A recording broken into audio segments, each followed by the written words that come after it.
सुन रहे हैं रविकांत मोही उर्फ रवि को।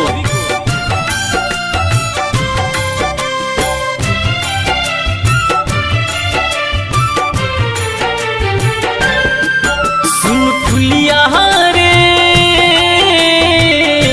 पागल कहेला जमाना, सुन फुलिया रे मारे लताना जमाना। हमरा से प्यार को के दिल बेकरार को के अचके हो गए लो बेगाना है। सुन फुलिया रे मारे लताना जमाना, सुन फुलिया रे पागल कहेला जमाना। जीता हूँ तेरी यादों में, मरने पे क्या अंजाम होगा। जीता हूँ तेरी यादों में, मरने पे क्या अंजाम होगा। उठा के देख लेना कफन मेरा, ओठों पर तेरा ही नाम होगा।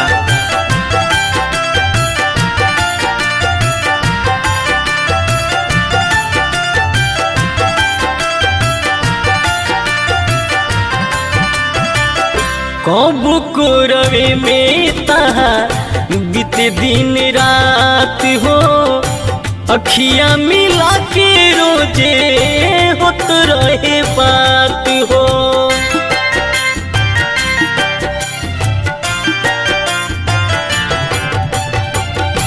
कब को रवे में तहा बीते दिन रात हो, अखियां मिला के रोजे होत रहे बात हो।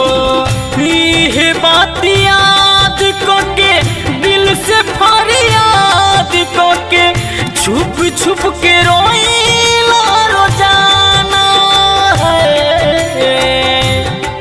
सुन फुलिया रे पागल कहेला जमाना, सुन फुलिया रे मारे लताना जमाना। नजर मिला के नजर चुरावल ना जाला, पास बुला के केहू के भगावल ना जाला। अगर साथ छोड़े के रहे तो पहले बतैतू, अगर साथ छोड़े के रहे तो पहले बतैतू, बाकी केहू से दिल लगा के दिल दुखावल ना जाला।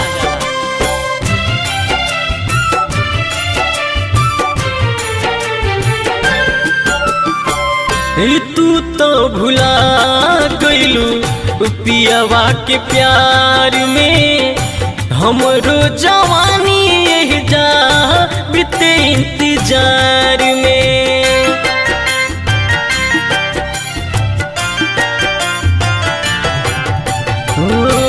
तू तो भुला गइलू पियावा के प्यार में, हमरो जवानी यही जा बीते इंतजार में। मन कहर जोर जाई ना तो जहर खाए, जी हम कौन बहाना है। सुन फुलिया रे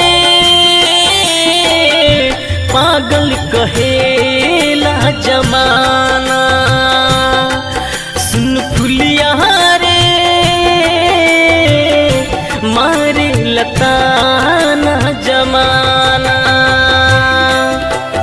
साथ जीने मरने का वादा न था, दूर रहोगी प्रदीप से ये इरादा न था।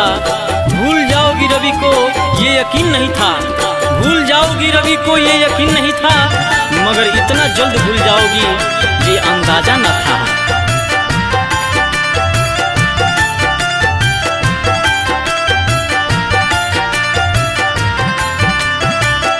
बरसे लने ना जब आवे तोर याद हो, भैले सुबास पर दीप बर्बाद हो।